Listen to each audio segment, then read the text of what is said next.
Praise the Lord. இன்றைய ஜீவாப்பம் 2 கொரிந்தியர் 6ஆம் அதிகாரம் 1ஆம் வசனம். தேவனுடைய கிருபையை நீங்கள் விருதாவாய் பெறாதபடிக்கு உடன் வேலையாட்களாகிய நாங்கள் உங்களுக்கு புத்தி சொல்கிறோம். ஆமேன். அல்லேலூயா. பாருங்க, அப்போஸ்தலனாகிய பவுல் கொரிந்துக்கு எழுதின நிருபத்தில் எழுதப்பட்ட வசனத்தை நாம் வாசித்தோம்.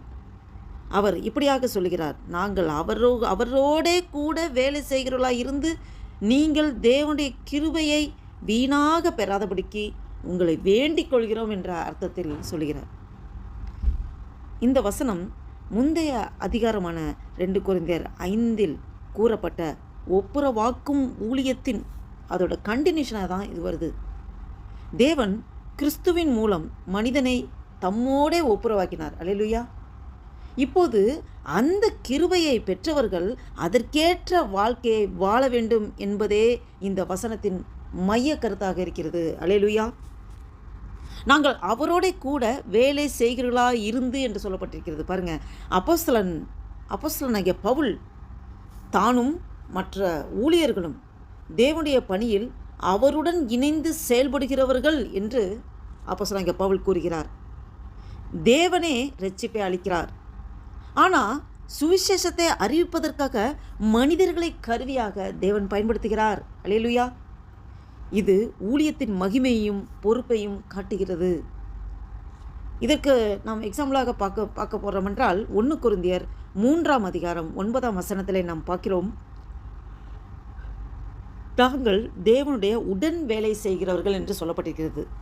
மத்தேயு 28ஆம் அதிகாரம் 19-20 வசனத்தில் பார்த்தோம் என்றால், எல்லா ஜாதிகளையும் சீசராக்கும்படி ஆண்டவர் நமக்கு கட்டளையிடுகிறார். அடுத்து, தேவனுடைய கிருபையை வீணாக பெறாதபடிக்கு விருதாவாக விடாதபடிக்குன்னு சொல்லப்பட்டிருக்கிறது. இது இந்த வசனத்தின் முக்கியமான ஒரு எச்சரிக்கையாய் காணப்படுகிறது. கிருபை என்பது இரட்சிப்பு, பாவமன்னிப்பு, புதிய வாழ்க்கை, பரிசுத்த ஆவியின் செயல்பாடு, தேவனுடைய அன்பின் ஒரு இலவசமான ஒரு கிஃப்ட். அல்லேலூயா. அப்போ விருதாவாக பெறுதல்னா என்ன, வீணாக பெறுதல் அப்படின்னா என்ன? கிருபையை பெற்றும் மனம் மாற்றமில்லாமல் வாழ்வது, விசுவாசம் இருப்பதாக சொல்லியும் கீழ்ப்படியாத வாழ்க்கை வாழ்ந்து கொண்டிருப்பது, தேவன் கொடுத்த வாய்ப்பை அதை கொஞ்சம் கூட மதிக்காமல் இருப்பது, இதெல்லாம் விருதாவாக பண்ணுற காரியம், வீணாக பண்ணுகிற காரியம். இதற்கு நாம் ஆதாரமாக பார்க்கிறோம் என்றால் எபிரேயர்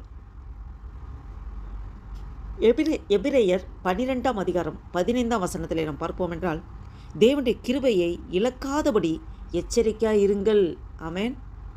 யாக்கோபு 2ஆம் அதிகாரம் 17ஆம் வசனத்தில் பார்த்தோம் என்றால், செயல்கள் இல்லாத, அதாவது கிரியை இல்லாத விசுவாசம் செத்ததே என்று சொல்லப்பட்டிருக்கிறது.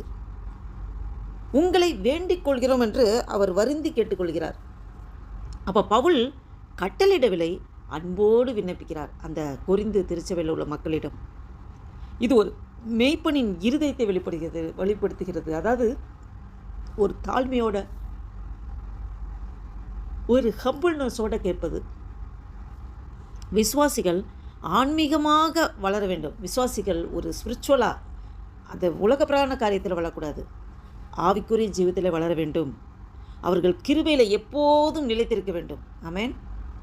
விசுவாசிகள் தன்னுடைய வாழ்க்கையை கிறிஸ்துவை மகிமைப்படுத்த வேண்டும். கிறிஸ்துவை தான் எப்பொழுதுமே மகிமைப்படுத்த வேண்டும். அன்பு தேவ பிள்ளைகளே, இதன் மூலமாக நம்ம தெரிந்து கொள்கிறோம், லேர்ன் பண்ணிக்கிறோம்.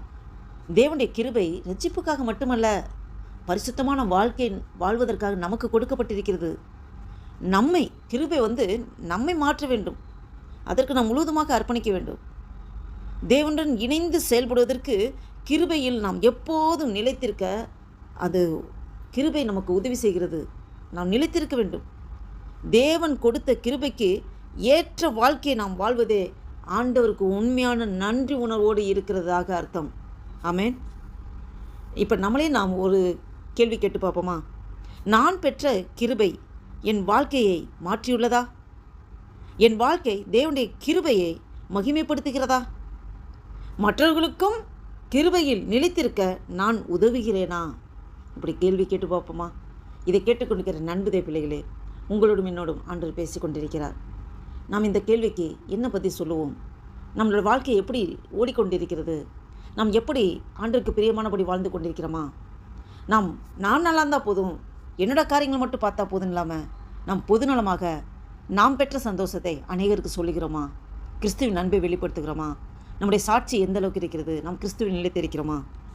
நாம் அதற்கு முழுவதுமாக அர்ப்பணித்தவர்களாக, ஆண்டவரே நீர் எனக்கு கொடுத்த கிருபையை நான் ஒருபோதும் விருதாவாக விடாதபடி அதை உமக்கென்று ஆண்டவரே அப்பா நான் அர்ப்பணித்து வாழ்கிறேன். ஆண்டவரே ஒரு பயனுள்ள வாழ்க்கை வாழ என்னை ஒப்பு கொடுக்குறேன்ப்பா.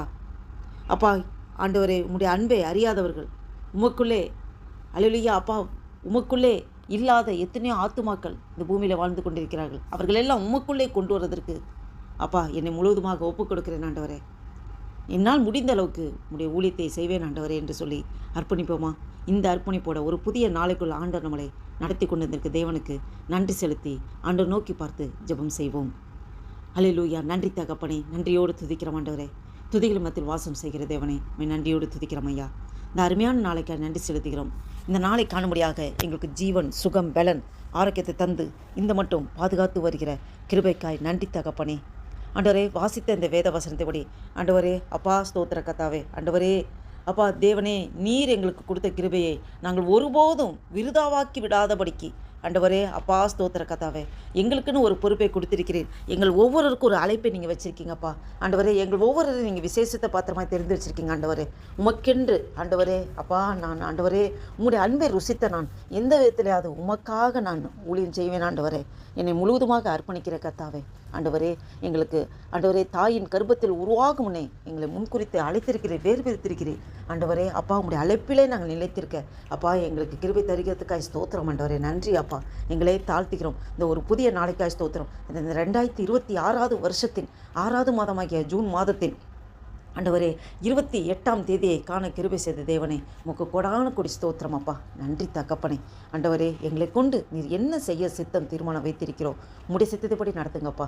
என்னையே முற்றிலுமாய் தாழ்த்தி ஒப்பு கொடுக்கணும், அர்ப்பணிக்கிறோம். உடைய நாமம் ஒன்றை மகிமைப்படட்டும். இயேசு கிறிஸ்துவின் நாமத்தினாலே ஜெபிக்கிறோம் ஜீவனுள்ள எங்கள் நல்ல பிதாவே. ஆமீன் ஆமீன். Praise the Lord. Thank you Jesus.